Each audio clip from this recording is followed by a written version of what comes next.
Chapter 1. The envelope on the desk. If there's one thing a New York morning should never do, it's surprise you. You wake up, check the weather, curse the weather, and go about your day. Routine is the city's religion. Mine too, at least until something unusual tries to elbow its way into the brownstone. That morning, the unusual came wrapped in cream-colored vellum, sealed with red wax like it belonged to the last century. I found it perched dead center on Wolfe's desk, exactly where an envelope like that should not be. Someone had placed it there with the confidence of a person who either didn't know Nero Wolfe's rules, or knew them and didn't care. The office was quiet except for the rain tapping the window, steady, polite, like it didn't want to be a bother. Wolfe was still in the plant rooms upstairs with his orchids, and Fritz was clattering around the kitchen preparing breakfast with the sort of solemn precision usually reserved for heart surgery. The dogs, our four-legged security system, were stretched out in their usual spots, pretending to nap while tracking every move I made. I looked at them. "Don't act innocent," I told Moose, the one with the brain of a philosopher and the appetite of a small horse. "You saw who left this, didn't you?" Moose blinked once. Translation: figure it out yourself, genius. I picked up the envelope. It was heavier than normal mail. Thick paper, no address, no return name, no handwriting, just that blood-red seal pressed with an insignia I didn't recognize. Classic recipe for trouble. When Wolfe finally descended the stairs, slowly, because he only moves fast for fire or famine, he stopped 3 steps above the landing, nostrils flaring. He had sensed the disturbance like a hawk spotting a field mouse. "What," he said, "is that doing on my desk?" "Waiting for you," I told him, holding it up. "A gift from an admirer. Or an assassin. Or someone with poor social boundaries. Pfui." He stepped onto the carpet with the dignity of a king entering his throne room. "You allowed someone entry?" "No. It just appeared." That earned me the Wolfe glare, the one that suggests a lengthy lecture about vigilance is on its way. But before Wolfe could begin, the dogs perked up, ears forward, eyes alert. Moose stood and moved beside Wolfe like a furry bodyguard. That was the part that made me frown. The dogs don't get curious for envelopes. They get curious for people. Wolfe sunk into his chair with a sigh that carried the weight of the world, or at least the weight of being interrupted before breakfast. "Well," he muttered, "open it." I cracked the seal. Inside was a cream card engraved in gold script. "The Society of Forgotten Chefs requests your presence for an exclusive tasting and historical exhibition of culinary relics." Underneath, in smaller letters, "A rediscovered spice of exceptional rarity will be unveiled." Wolfe made a sound between a grunt and a snort. "Culinary relics. Delirious nonsense." "That's not the weird part," I said, sliding the card toward him. "Look at the spice line." He adjusted his glasses, always a bad sign for anyone hoping for a fast yes. "A rediscovered spice," he repeated, as if the phrase personally offended him. "Could be important," I said. "Rare ingredients. New flavors. Maybe something you haven't tasted yet." He stabbed me with a glare that could slice ham. "I have tasted everything worth tasting, Archie." "You keep saying that," I said. "And then the universe invents new ways to annoy you." He ignored me, but not well enough to hide the twitch of interest in his fingers. Wolfe's fingers are the biggest tattletales in the whole house. They twitch only for orchids, good food, or trouble. "This society is obscure," Wolfe said. "Illegitimate, perhaps. Why would they summon me?" "You have a reputation," I said. "One of those annoying, unavoidable ones." Before he could object again, the doorbell rang. Loud. Sharp. Urgent. The dogs snapped to position, Bear blocking the office doorway, Clover crouched low in ambush mode, Moose by Wolfe's side, Jasper near the hall like a furry alarm system. Wolfe's eyebrows rose. Expecting someone? Not unless the envelope learned to knock. I opened the door. On the stoop stood a man in a black raincoat, dripping wet, face tense enough to crack porcelain. His eyes were the kind that had seen too much and trusted too little. He didn't introduce himself. He thrust a smaller envelope toward me. "Give this to Wolfe," he said. "Tell him the spice isn't just rare. It's dangerous." And before I could stop him, before I could even ask his name, he turned and disappeared into the rain like a ghost late for an appointment. The dogs growled softly. I shut the door, slid the envelope into Wolfe's hand, and exhaled. "Well," I said, "it looks like breakfast is cancelled." Wolfe tapped the envelope once, as if evaluating its moral character. "Archie," he said, voice heavy, "I do not like where this is going." "Neither do I," I said. "But we're going anyway." He gave me a tired look. "Open it." And that was how the whole mess began, with a wax seal, a vanished stranger, and a spice no one should have touched. Chapter 2: The Tasting That Shouldn't Have Happened. If there's one thing Wolfe hates more than exercise, it's being manipulated. So naturally, by mid-afternoon, we were on our way to an event he had already vowed never to attend. The cream envelope from the Society of Forgotten Chefs sat open on his desk like a smirking accomplice. The second envelope, the one handed to me by the rain-soaked stranger, was now tucked inside Wolfe's coat, close to his chest like a loaded question. He didn't tell me what it said. Which meant it said something he didn't like. The cab ride to the Grand Regent Hotel was a long, silent tug-of-war between Wolfe's distaste for travel and his growing curiosity. That curiosity was the only thing strong enough to force him outside the brownstone, and even then it fought him every step of the way. "You're certain this is necessary, Archie?" he grumbled, gripping the door handle as if the vehicle might leap off the street and take flight. "You saw the message," I reminded him. "Someone thinks that spice is dangerous." "Bah! Spices are not dangerous. Tell that to capsicum. Capsicum is not a spice. It is an abomination." End of discussion. The Grand Regent Hotel rose ahead like a stack of money wearing a tuxedo, gold trim, doormen with backs straighter than flagpoles, polished marble steps. As we entered, a man in a black vest and white gloves gave Wolfe a deferential nod that was half respect, half fear. That's what Wolfe does to people. We followed the polished corridor to the private dining hall. Inside, chandeliers glowed with warm amber light, throwing soft shadows across round tables covered in immaculate linen. Uniformed servers moved like chess pieces, chefs hovered near silver platters, their faces tight with anticipation. And in the center of the room, under a spotlight just subtle enough to look natural, sat a long table laid out with tasting spoons, small dishes, and thin curls of a spice the exact shade of dried sunset, Rav. Wolfe gave him the look he normally reserves for politicians and cantaloupe. "Your summons was presumptuous," he said. "But your ingredient is intriguing." That was Wolfe's version of a compliment. The room exhaled in relief. I noticed, though, that Creel flinched. Trant's jaw tightened. And Liana's smile, sharp, polished, didn't reach her eyes. Tension, seasoned heavily and stirred well. The tasting begins. A server approached with tasting spoons set on a silver tray. Each dish, a motto announced, contains a measured quantity of Ravana dust.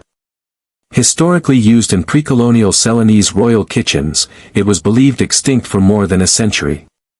Yet here. He held up a small glass vial. The spice inside shimmered. Not sparkled, shimmered, as if light slid across the grains with intent.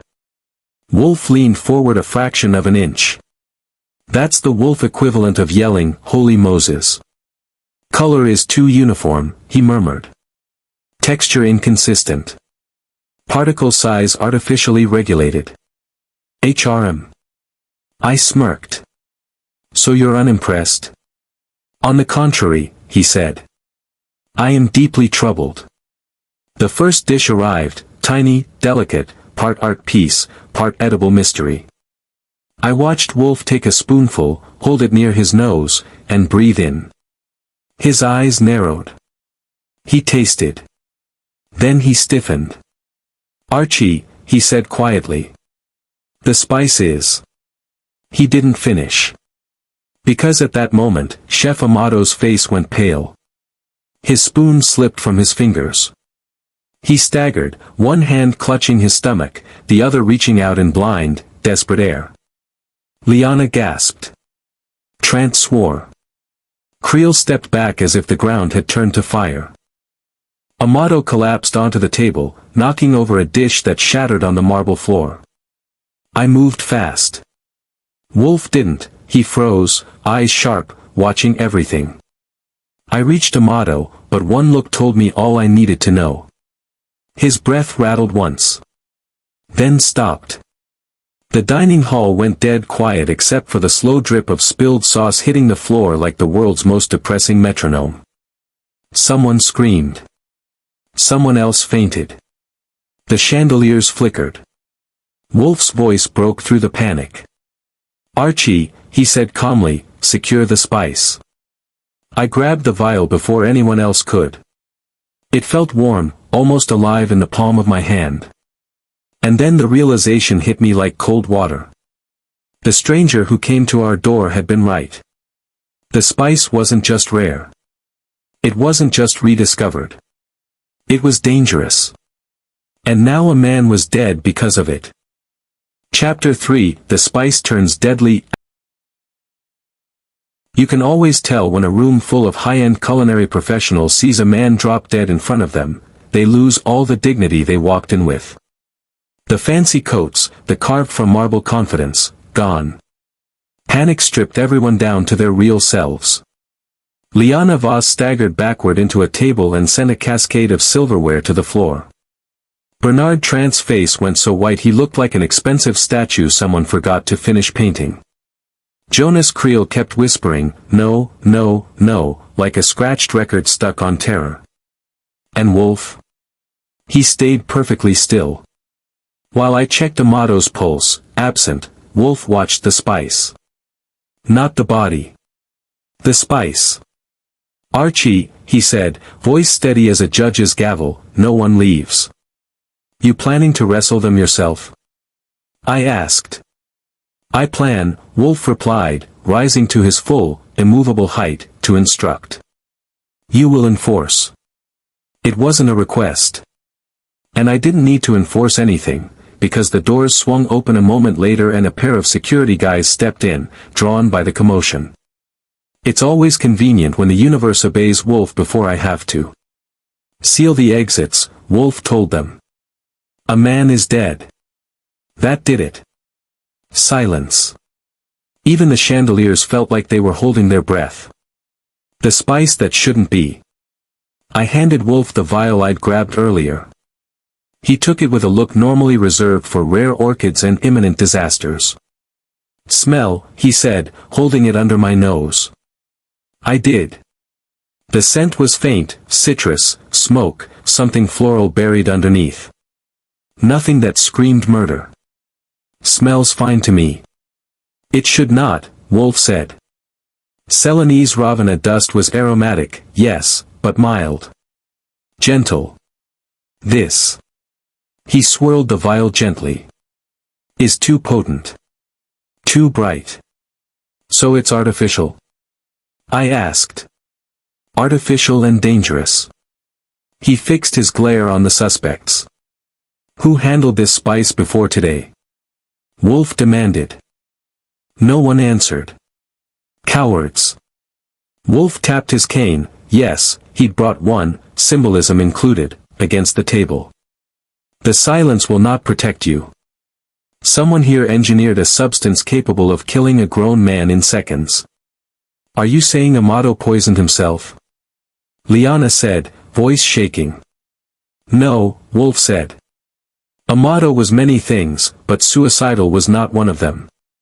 Trant took a step forward, pointing at Creel. "He's the scientist here, he knows chemistry. He must have tampered with it." Creel looked like a man caught stealing the silverware, but he shook his head violently. I never touched the spice. Amato kept it locked away. Where?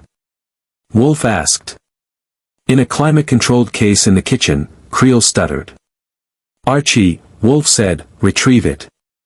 The security guys escorted me toward the kitchen like I was carrying something radioactive. Which, judging by Amato on the table, I probably was. The locked case. The kitchen was a gleaming stainless steel cathedral, silver countertops, glass cabinets, the quiet hum of machines built to terrify amateur cooks. And at the far end, on a marble counter, sat a black case the size of a jewelry box. Locked. Anyone got the key? I called. Silence. Then one of the junior chefs raised a hand nervously. Chef Amato kept it on a chain around his neck. Right. And Amato was currently lying dead 40 feet away. I opened the case with help from a security guard who pried it open using a pair of heavy pliers he seemed far too excited to use. Inside were 3 small pouches. Each labeled in Amato's handwriting. Sample A. Sample B. Sample C. Sample C was missing. The one he used today. The one in the vial Wolfe held. I didn't need Wolfe's vocabulary to understand what this meant. Amato hadn't just stumbled on a rare spice, he'd been experimenting with it. Trying to perfect it. Trying to recreate something lost to history. And someone else had helped him get it disastrously wrong. The first real suspect. I returned to the dining hall with the case. Wolfe opened it and stared at the remaining samples with the expression of a man reading the obituaries of his enemies. This, Wolfe announced, tapping the empty slot, is where the lethal batch was stored. Someone accessed it before today. Are you accusing us?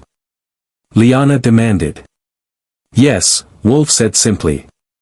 The bluntness hit harder than a slap. Wolfe rarely raised his voice. He didn't need to. He lifted sample A, inspected it, and put it down. Then sample B. These are harmless, he said. Mild, incomplete. But sample C. He held up the vial again. Has been altered. Jonas Creel swallowed hard. I didn't touch it. I saw Amato with it late last night. He said he was perfecting it. Trant scoffed. Perfecting murder, apparently. No, Creel said, shaking. Amato was proud. He thought he'd created something revolutionary. Pfui, Wolfe muttered. Men have declared revolutions over less. Archie, observe them. I did. Liana, hands tight around her own arms, too still. Trant, pacing, sweat on forehead, fear or guilt. Creel, trembling, eyes darting. Every one of them looked guilty of something. The police arrive. When Inspector Kramer walked in, hat dripping, jaw set like reinforced concrete, I felt a strange flash of relief. Kramer means business. And having another man with a temper around Wolfe is always entertaining. Goodwin, Kramer barked. I heard there's a corpse, a crowd, and Wolfe is involved. Which means my day is already ruined. Evening's still young, I said. Plenty of time to make it worse. He looked at the body, then at Wolfe. You. Explain. Wolfe steepled his fingers. A man is dead. Poisoned by a counterfeit spice masquerading as a lost relic. Kramer's eyes narrowed. And you happen to be here? Reluctantly, Wolfe said. The invitation was unsolicited. Well, now you're all witnesses, Kramer growled. Nobody moves. Nobody breathes without me knowing. He pointed at the spice samples. And what the hell am I looking at? The instrument, Wolfe said, of murder. Kramer glared at Wolfe. If you're going to solve this case, do us both a favor, solve it fast. Wolfe nodded once. Not agreement. Acknowledgement. There's a difference. The spark of something bigger. While the police photographed the scene and questioned the witnesses, Wolfe called me over. Archie, he said quietly, this spice, its quality is familiar. You've tasted it before? I asked. No, he said. But the design, the artifice, suggests a laboratory. Someone with skill. Intent. Which gives us a suspect. It gives us a conspiracy. I nodded. So Amato didn't just cook with it. He was played, Wolfe finished. And as the rain hammered the hotel windows harder, the truth slipped into the room like another unwanted guest. This wasn't an accident. This wasn't a culinary experiment gone wrong. Someone engineered a poison. And they weren't done. Chapter 4, The Man in the Hat, ***. The rain had gotten serious by the time Kramer wrapped up his initial sweep of the dining hall. Not a gentle drizzle this time, this was the kind of rain that slapped windows and accused the sky of holding back. Manhattan gets moody when there's a murder in the middle of a luxury hotel. The city likes its crimes in alleys and dim basements, not under chandeliers shaped like crystal snowstorms. Kramer ordered everyone to stay put until his team finished bagging evidence, including the shards of the plate Amato collapsed onto. The man never liked mess, he'd have hated the send-off. Wolfe didn't sit. That told me everything I needed to know. He stood near the spice samples, studying them like they were misbehaving children. Arms folded, brow furrowed, the whole statue of judgment posture. Archie, he said without turning, the dog who visited us this morning. You mean the man, I said. He didn't have fleas. He had secrets, Wolfe corrected. And now we must locate him. Tall task, I said. Raincoat, nervous energy, no name. New York is full of people who look like drowned librarians. Wolfe frowned. We need the message he brought. Read it. He handed me the second envelope, the one the stranger shoved into my hand before vanishing into the rain. I opened it. Inside was a single line typed in uniform, clinical letters. The spice you seek is not what it claims to be. Meet me. Midnight. Pier 19. Come alone. No signature. No instructions beyond the kind men leave when they don't expect to survive long enough for small talk. Pier 19, I said. Lovely place for a midnight jog. You will go, Wolfe said. Alone? I asked. That is what the note instructs, he replied. And you want to follow to see who kills me? Archie, Wolfe sighed, you dramatize. If someone meant to kill you, they would not give you an appointment. They might, I said, if they wanted me to show up on schedule. Wolfe waved a hand. Pfui. You will not be. This comforted me about as much as a leaky life raft. The man in the hat. Kramer stormed back toward us with the subtlety of an incoming freight train. Goodwin, he barked, we're missing somebody. That's the problem with groups, I said. People wander. He jabbed a finger toward the entryway. One of the hotel staff says a man in a fedora slipped out during the chaos. Dark coat. No badge. Not one of mine. Wolfe turned, very slowly. A fedora, he repeated. Yeah, Kramer said. Slick. Like an old movie. Nobody recognized him. Wolfe looked at me. I looked at Wolfe. Fedora. Dark coat. Wrong time to disappear. The raincoat man upgraded his wardrobe, I murmured. Or someone else was watching the room. Someone, Wolfe said, who did not wish to be observed. Kramer snorted. Right. Mysterious hat guy.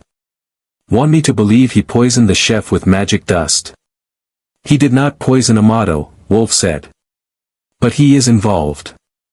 How do you know? Wolfe's eyes narrowed. Because he ran. And that was Wolfe logic in a nutshell, simple, merciless, and usually correct. A knife in the wallpaper. The hotel manager rushed over, a pale, trembling man who looked like he'd rather be anywhere else in the galaxy. "Inspector Kramer," he stammered, "one of the staff found something in the corridor." He led us to a narrow hallway just outside the dining hall. The carpet was thick enough to hide a bad attitude, and the wallpaper had a design of gold fleurs-de-lis, fancy, expensive, and precisely the sort of place no sane person would stab a knife. Except someone had. A small steel knife had been thrust directly into the wall, handle sticking out, blade buried in plaster. Not tossed. Not dropped. Placed. Deliberately. Kramer muttered a curse. I agreed with the sentiment. Wolfe approached it like it was a relic. His hand hovered just above the handle, never touching. "A warning," he said softly. Kramer stared at him. "How do you know that's not evidence?" "It is," Wolfe said. "Evidence of intent." "Intent for what?" Wolfe looked at the knife the way a chess master looks at a move he didn't expect. "To frighten someone who knows too much," he said. "Or to signal someone who knows too little." I frowned. "Cryptic as always, sir." Wolfe ignored me. "This knife," he said, gesturing toward it, "was not meant for stabbing. It is ceremonial. Decorative. A symbol." "A symbol of what?" Kramer demanded. "Of the society," Wolfe replied. "This blade bears their insignia." And he was right. Barely visible on the steel handle, small, etched, and half hidden by old polish, was the same flourish that had been pressed into the red wax seal on our envelope. The Society of Forgotten Chefs had a crest. And someone had decided the crest looked better sticking out of a wall. A message, not a murder. Kramer looked like he wanted to rip the wallpaper down with his bare hands. "So what does this mean?" he growled. Wolfe stepped back. "That someone wanted us to see it." "Us?" Kramer said. Wolfe didn't answer. He didn't have to. Because at that moment, one of the junior chefs rushed down the corridor, pale as spilled milk. "There's something else," he stammered. "In the service stairwell." We followed him. The stairwell was narrow, dimly lit, and smelled faintly of lemon cleaner. On the landing lay a single folded scrap of paper, weighted by a small metal pastry mold. I picked it up and unfolded it. 3 words. Block letters. No signature. Stop the tasting. That was all. But it was enough to make Wolfe go still. Utterly still. "Archie," he said quietly, "we are no longer dealing with a single killer." "You think it's a group?" "No," Wolfe said. "Worse." He looked at the knife in the wall. Then at the note. Then at the vial of Ravana dust in his hand. "We are dealing," Wolfe said softly, "with people at war." Chapter 5: The Spice Merchant's Secret, ****. By the time Kramer finished posting officers at every door, hallway, staircase, and suspicious-looking potted plant in the Grand Regent, the storm outside had worked itself into a frenzy. Rain hammered the windows like it was demanding a guest room. Inside, the dining hall had settled into a tense, fearful quiet. The suspects, Liana, Trant, and Creel, sat at their separate tables, staring at the floor like the answers were hidden in the carpet fibers. Wolfe didn't look at them. Not yet. He stared at the spice vials on the table as if they were parts of a puzzle he'd solved once, long ago, but somehow forgotten. For him, that was a disturbing expression. "Archie," he said finally, "we must find the origin of this substance." "The Ravana dust?" "No," his lips tightened. "This counterfeit." I leaned against the table. "You think Amato didn't make it?" "I think," Wolfe said, "Amato made something. But someone else made something far worse." Creel overheard that and went sheet white again. "I told you, he was working late nights. He said he was close to replicating the original Ravana dust formula." "Original," Wolfe repeated. As if such a thing were simple. Ravana dust was made from a spice plant extinct for more than a century. Replication without a root sample is impossible. Creel wet his lips. Unless someone had one. That was enough to grab Wolfe's full attention. Explain, he said. Creel swallowed hard. 2 months ago, Amato received a shipment. A small crate. Ancient wood. Markings, strange markings. He said it came from a private collector. Name? Wolfe asked sharply. Creel shook his head. He never told me. Said it was confidential. Wolfe growled, low, irritated. Confidential is the last refuge of the incompetent. Or the guilty, I added. Where's the crate now? Creel pointed to a hallway behind the kitchen. Storage room. Amato kept it hidden. The storage room. Kramer grunted his approval when I told him where we were going. Take one of my men, he said. If there's something nasty in that crate, you're not dealing with it alone. I didn't argue. Some days you accept the muscle. We pushed into the storage room, a narrow chamber lined with metal shelves and stacked boxes labeled things like imported smoked salt and white truffle oil that probably cost more than a decent car. And there, pushed into the corner behind a crate of saffron tins, sat the box Creel described. It was small. Old.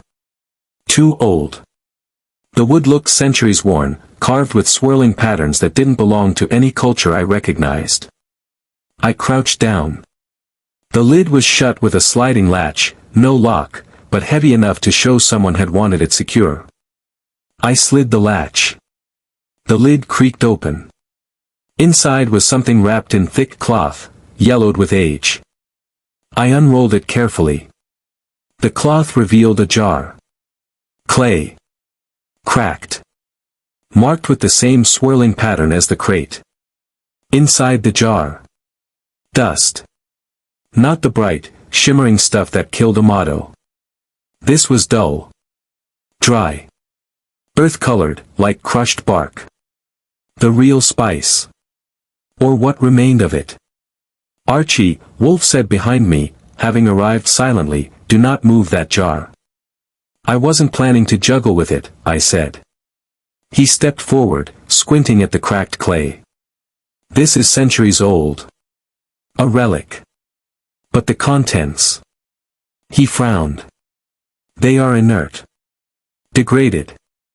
So the real Ravana dust is dead, I said. Decayed, Wolfe corrected. Time has stripped it of potency. I stood. So what Amato used today wasn't from this jar. No, Wolfe said. It was something created to imitate it. Kramer crossed his arms.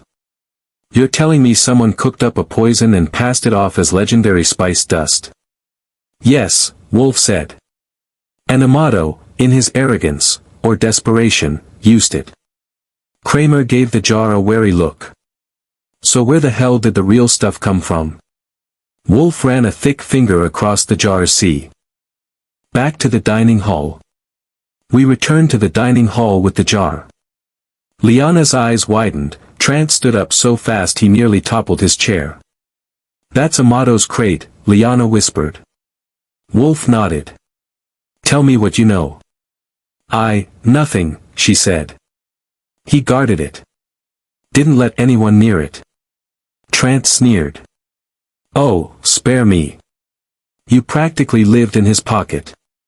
Liana shot him a narrow-eyed glare. You're accusing me? I'm accusing everyone, Trant said. One of you had to get to that spice. Not necessarily, Wolfe said. All heads snapped toward him. Amato may have poisoned himself, Wolfe continued calmly, but unintentionally. If someone tampered with his mixture before he used it, the fault was not the cooks, but the saboteurs. Creel gulped. So someone had access to his sample jars. Wolfe nodded. And to his trust. That was the moment the shift happened. The suspects all looked at each other, really looked, with that dawning horror that comes when you realize someone you know may be a killer. Kramer pulled out his notebook. So which one had access? Wolfe didn't answer immediately. He scanned their faces. Measured their reactions. Catalogued their guilt or lack thereof the way a botanist catalogues leaves. Finally, he turned to me. Archie, he said, do you recall the knife in the wall? Sure, I said. Hard to forget decor like that. That knife was not placed for our benefit. He pointed to the suspects. It was meant for one of them. Liana inhaled sharply. Trant stiffened. Creel's hands trembled. Someone, Wolfe said, is warning another member of this little triumvirate. Kramer narrowed his eyes. And you know which one? Yes. Wolfe leaned back. Closed his eyes. Spoke the name like he was dropping a match in gasoline. Bernard Trant. Chapter 6, Trant's story, ***. When Wolfe spoke Bernard Trant's name, the room didn't just go quiet, it tilted. Like the floor shifted half an inch and everyone felt it in their knees. Trant didn't protest. He didn't shout. He didn't even blink. He just froze, eyes locked on Wolfe, the way a deer looks at headlights, resigned, dazzled, and calculating escape routes at the same time. Kramer was the first to break the silence. Trant, he barked, sit down. Trant didn't move. I said sit. It's fine, Trant said quietly, lowering himself into the chair like a puppet whose strings had gone slack. Mr. Wolfe, how long have you known? Since I saw the knife, Wolfe said. That got everyone's attention again. Liana squeezed her hands together. What does the knife have to do with him? The insignia, Wolfe replied. The same crest used by the Society of Forgotten Chefs. Trant is not merely a restaurateur. He is one of the Society's financiers. Trant's jaw tightened. Not denial. Just bitterness. How? Kramer demanded.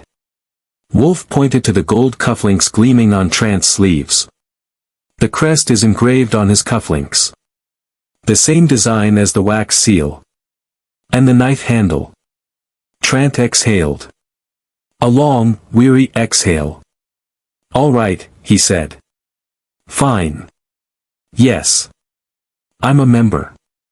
Creel whispered, I never knew. You weren't supposed to, Trant muttered. Wolfe stepped closer, looming like a planet deciding whether to allow a moon to keep orbiting. Mr. Trant, Wolfe said, tell us where the real spice came from. The question hit like a hammer. Trant flinched. I don't. Wolfe raised a hand. Do not waste my time. For a long moment, Trant looked at the floor as if hoping it would open and swallow him. When it didn't, he lifted his head. All right, he said. I'll tell you the truth. The collector. Trant clasped his hands, knuckles turning white. There is a man, he said slowly. A very wealthy private collector. He deals in artifacts. Illegal ones. Historical contraband.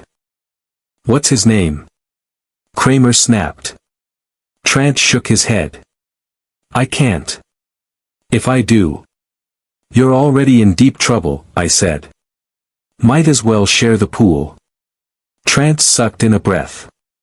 His name is Elias Brand. Wolfe's eyes narrowed. Brand. The name didn't ring a bell for me, but Wolfe's reaction said plenty. He's a ghost, Trant continued. No public record. No official address. But for the right price, he acquires anything, ancient manuscripts, banned seeds, forbidden distillations. And extinct spices? Wolfe asked sharply. Yes, Trant whispered. Including Ravana dust. So Brand gave Amato that jar? I asked. Trant nodded. He offered it to the society as a prize. A challenge. Said whoever could resurrect the spice would be allowed to join a greater culinary circle he was forming. Wolfe made a sound between disgust and pity. A cabal of gastronomic fools. Trant continued, eyes downcast. Amato became obsessed. He worked day and night. Brand sent notes, encouragements, and warnings. Warnings? Wolfe asked. That someone else was trying to take the formula first. Liana stood, trembling. Who? Who would want it? Trant swallowed. Brand never said. But he claimed the spice wasn't just for taste. That its compounds had other properties. Kramer barked, like what? Poison. Trant shook his head violently. No.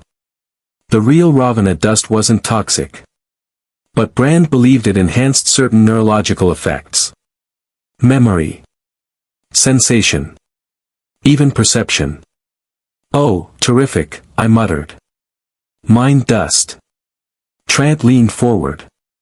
Amato believed him. He wanted to be first to recreate it. And Brand pushed him. How? Wolfe asked. Trant hesitated. Then. By threatening him. The temperature in the room seemed to drop 10 degrees. Brand said, Trant continued, voice barely audible, that if Amato failed, someone else would succeed. Someone dangerous. And did someone? Wolfe asked. Trant nodded slowly. Yes. A rival group. The rival. Kramer snapped his notebook open. Start talking. Trant rubbed his forehead. I don't know their name. I only know they were a symbol, a stylized flame. Amato said they called themselves the Ember Circle. I felt a chill run through me. Wolfe stood stock still. Ember, Wolfe repeated softly. As in heat. Fire. Ash. He looked at the vial of shimmering spice. Manufactured dust. Trant nodded. Brand warned Amato they wanted the formula for themselves. Liana put a hand over her mouth. Those were the people following him. I thought he was paranoid.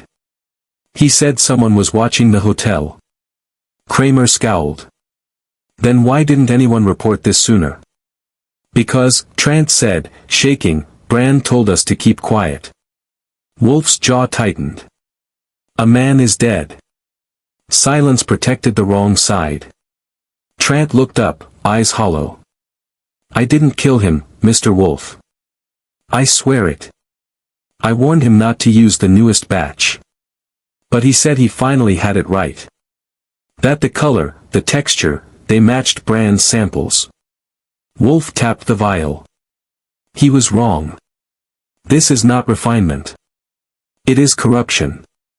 Creel whispered, someone switched it, someone from the Ember Circle. Wolfe turned to Kramer. Inspector, he said, the man in the hat is not a bystander.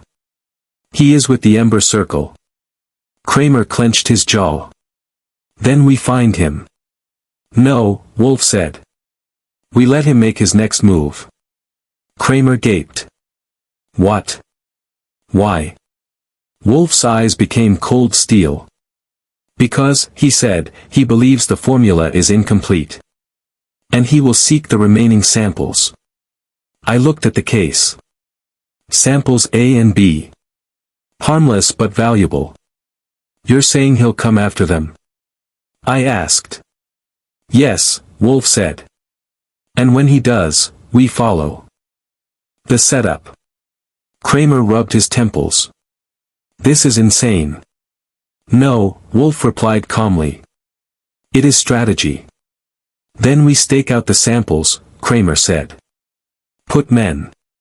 Wolfe raised a finger. No uniforms. No officers. He will not come if he sees police. Kramer glared. You expect me to trust you on this? Yes, Wolfe said simply. And just like that, Kramer let out a slow, grudging breath. Fine, he muttered. But if this goes sideways... It will not, Wolfe said. I admired the confidence. Personally, I preferred having an exit plan. Wolfe turned to me. Archie, we will remain here until midnight. I stared at him. Midnight? Pier 19, Wolfe said. The appointment. Our visitor will not wait. You're planning to use the meeting as bait, I said. Wolfe nodded. And you, Archie, will deliver it. Great, I said. Love being the worm on the hook. Wolfe almost smiled. Almost. Not the worm, he said. The fisherman. Chapter 7, Midnight at Pier 19 ***. Midnight is an hour New York takes personally. It's when the city stops pretending to be a civilized organism and shows its bones, steel, shadow, and the stink of old secrets. Pier 19 was no different. The whole waterfront looked like someone had wrung it out and left it dripping under the street lamps. I stood under my umbrella, collar turned up against the wind, scanning the empty pier while the river slapped the pilings like an impatient creditor. Alone, the note had said. In my experience, anyone who asks you to come alone wants two things. Secrecy. Leverage. The only question is which one kills you first. Wolfe hated the idea. But Wolfe also knew information doesn't volunteer itself, it has to be courted, coaxed, sometimes cornered. So here I was, playing bait in a suit that deserved better. I checked my watch. 12:04. If my mystery friend didn't show soon, I'd start worrying less about ambushes and more about frostbite. A shape moved at the end of the pier. Tall. Wide-shouldered. Hat pulled low. The man in the hat. Finally. He approached slowly, each step sounding deliberate and heavy on the soaked planks. For a moment I wondered if he was armed. Then I corrected myself. Everyone on this pier was armed. Some just hid it better. He stopped 10 feet away. Goodwin, he said. His voice was low, like gravel soaked in whiskey. Nice of you to use my name, I said. Saves me the trouble of guessing who you're pretending not to be. He didn't appreciate the humor. You came. Good. I'm a punctual guy, I said. You wanted to talk. Start talking. He looked around, checking shadows for company he couldn't see. I warned you about the spice, he said. Amato wasn't supposed to use it. Funny thing, I said. He did. The man exhaled, slow, pained. He was working too fast. Brand told him to stop. So there it was. Elias Brand again. The ghost with fingerprints on everything and a face on nothing. Why did Brand care? I ask. The batch he used, the man said, wasn't poison. It was corrupted. By corrupted, I assumed he didn't mean spiritually. You're saying someone sabotaged him? He nodded once. Someone from Ember. The Ember Circle again, these culinary pyromaniacs with a flair for coded threats and ceremonial knives. They were starting to annoy me in a personal way. So Ember kills him, I said. Why? Because he was close, the man said. Too close. He nearly rebuilt the real formula. And the Ember Circle didn't want that.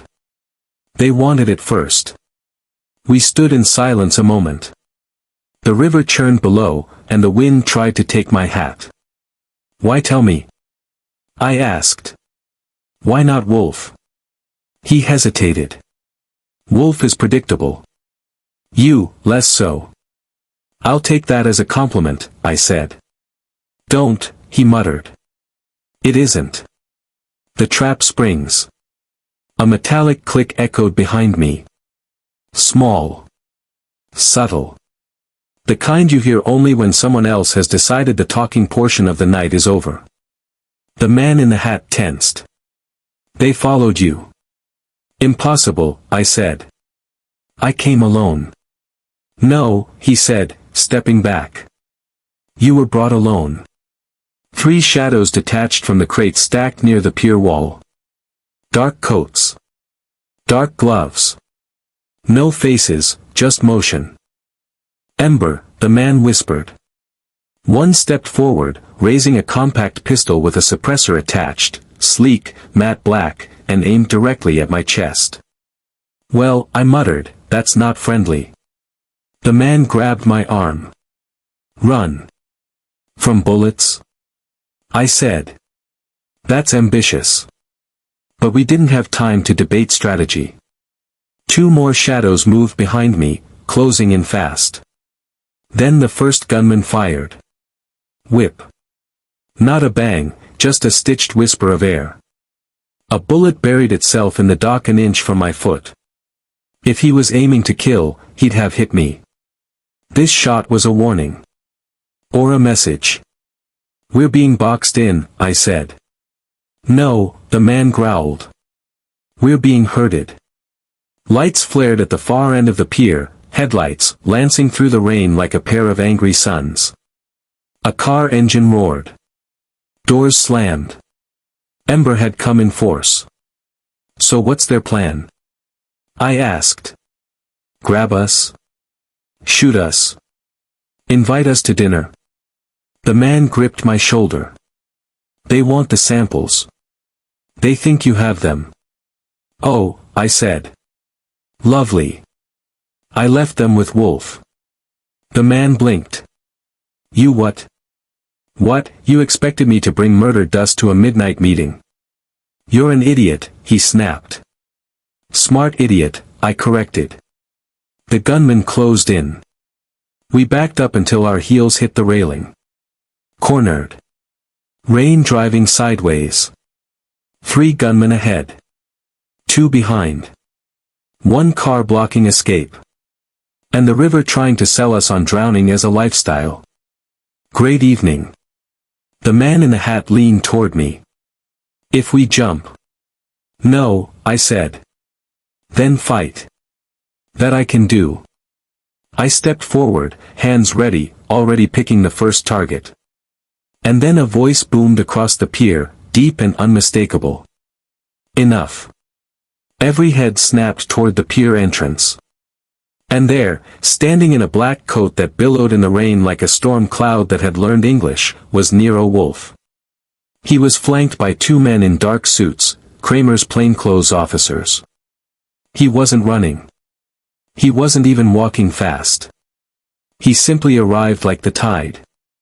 The man in tea. The fight. Ember moved first, guns coming up in synchronized precision. Kramer's men responded with trained reflex, tackling, grabbing wrists, disarming with practiced brutality. It wasn't clean. It wasn't quiet. But it was fast. I grabbed one of the gunmen myself, twisted his arm, and drove him into a crate hard enough to knock the wind out of him. The gun skittered across the boards and disappeared between slats into the river. Oops, I said. Slippery tonight. In less than 30 seconds, it was over. 3 gunmen cuffed. 2 fleeing, caught before they hit the street. The car driver pinned against the hood. The rain washing away the adrenaline like spilled liquor. The man in the hat dropped into a crouch, breathing hard. Wolfe approached him with a look that could curdle butter. You, Wolfe said. Your name. The man hesitated. Your name, Wolfe repeated, or I leave you to Kramer. The man swallowed. Clive Hart. Very well, Mr. Hart, Wolfe said. You will come with us. We have much to discuss. Hart nodded weakly. I walked toward Wolfe. How'd you know we'd be ambushed? I didn't, Wolfe said. But I assumed you would be. Comforting, I muttered. Wolfe ignored me. Archie, he said, tonight we learned the truth. Which truth? I asked. That the spice, Wolfe said, glancing at the river, is not a prize. He looked at the captured gunman. It is a weapon. The rain hammered the pier even harder. Chapter 8, The Last Batch, ***. By the time we got back to the brownstone, the sky had stopped pretending to be night and rain and was preparing for dawn. The city glowed a dull orange, like someone had forgotten to turn the oven light off. Kramer's men hauled the Ember gunmen downtown. Wolfe demanded Fritz prepare coffee for 5, and I escorted Clive Hart, our freshly unmasked man in the hat, to the office chair usually reserved for clients, liars, or people who blur the line between the two. Moose planted himself beside Hart with the quiet message that escape meant amputation. Wolfe lowered himself into his chair, bracing his hands on the armrests like a king settling into his throne after a long and unnecessary war. "Hart," Wolfe said, "you will recount everything from the beginning." Hart rubbed his wrists. "I told you. Brand hired me to watch Amato. I warned him not to use the batch. Ember tampered with it." Wolfe lifted a finger. Instant silence. "Chronology," Wolfe said. "Not excuses." Hart swallowed, then started from the start. Hart's confession. "Brand recruited me last year," Hart said. "He wanted someone who could keep an eye on certain culinary experiments. He said he was reviving lost gastronomic arts." "That's a poetic way to say smuggling contraband," I noted. Hart ignored me. When Brand acquired the jar of real Ravana dust, he believed it was incomplete. He needed a scientist, someone obsessive, brilliant, willing to push boundaries. Amato Suresh fit the bill. Wolfe nodded. And Amato started replicating the spice. Hart's jaw tightened. Yes. But he wasn't fast enough for Brand. And not slow enough for Ember. "Explain," Wolfe said. Brand wanted the spice perfected properly, stable, consistent, safe. Ember wanted speed. They wanted the compound weaponized. So they pushed Amato. Hard. Threatened him, I added. Hart nodded. He started panicking. Working nights. Hiding his progress. That's why he kept the samples labeled A, B, and C. C was the newest, closest to Brand's target formula. But not close enough, Wolfe murmured. Hart continued. Ember infiltrated the hotel. They switched his sample C with their own modified compound. Something volatile. Something that breaks down into a neurotoxic agent when heated. That's what killed him, I said. Yes, Hart whispered. Amato took a taste of his own dish. When the spice hit the heat of the food, it activated.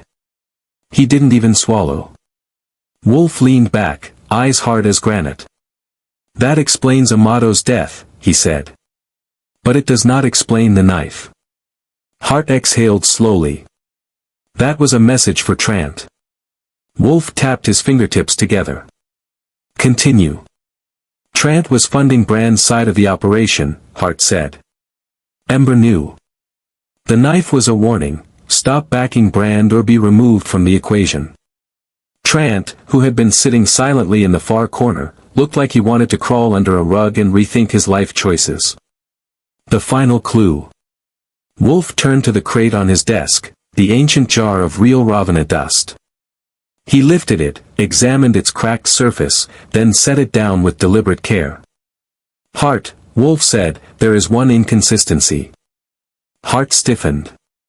You said Amato was close to the correct formula, Wolfe continued.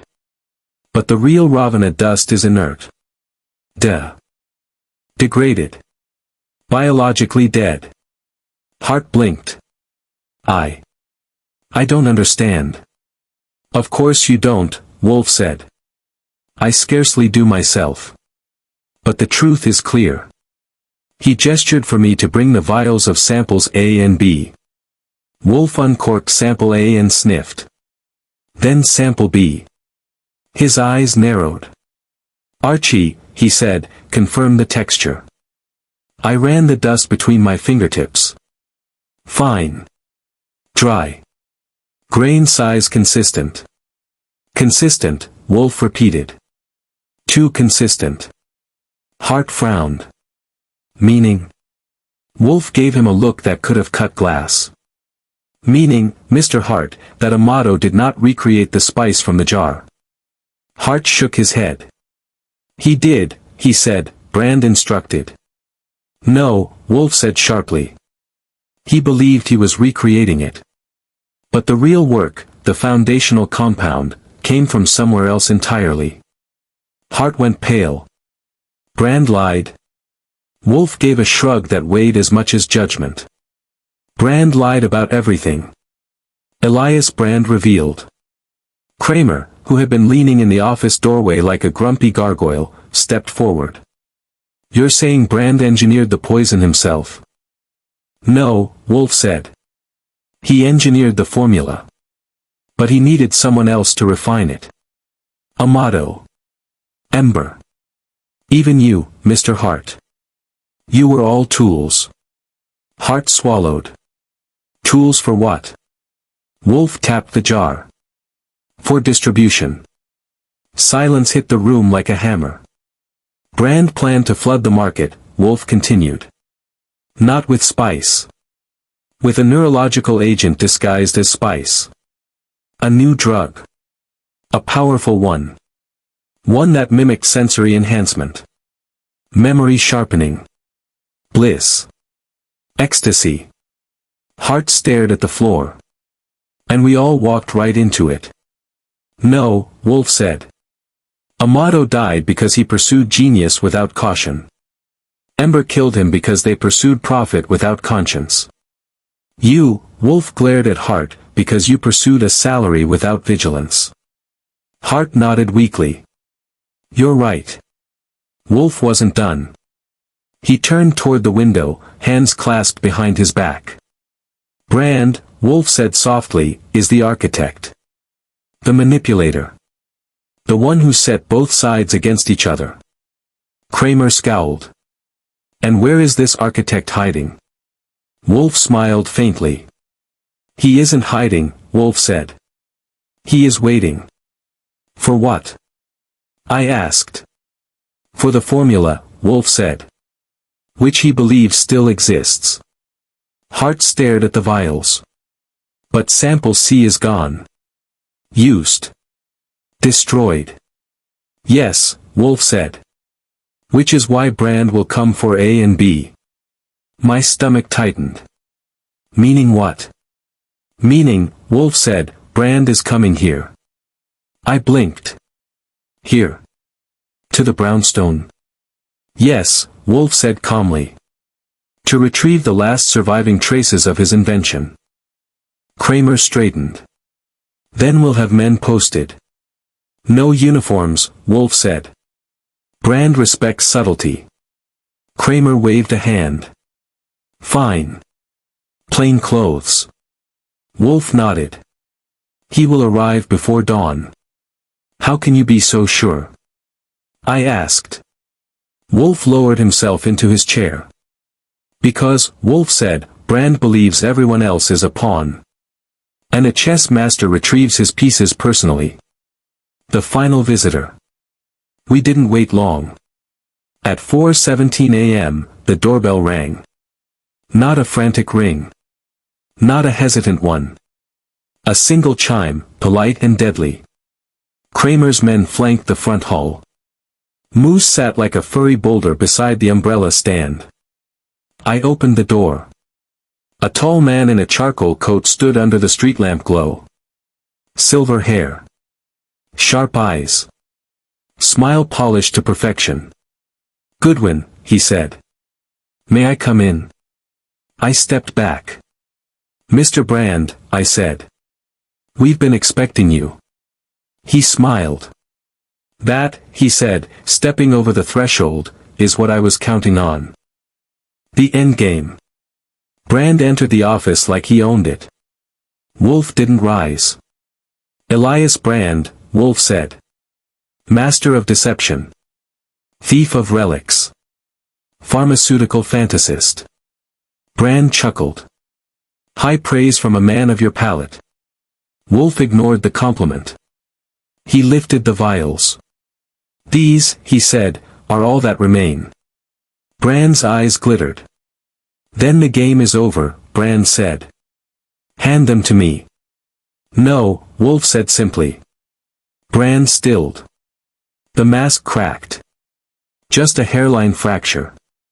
You misunderstand, Brand said softly. I always get what I want. No, Wolfe repeated. Tonight, you will get handcuffs. Kramer stepped from behind the bookshelf like a conjured storm. Brand didn't even flinch. Inspector, he said. Lovely to see you. Kramer snapped cuffs onto Brand's wrists with enthusiasm usually reserved for Christmas and fresh donuts. Brand exhaled.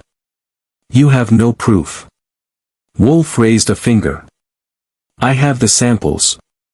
I have the real jar. I have Hart's testimony.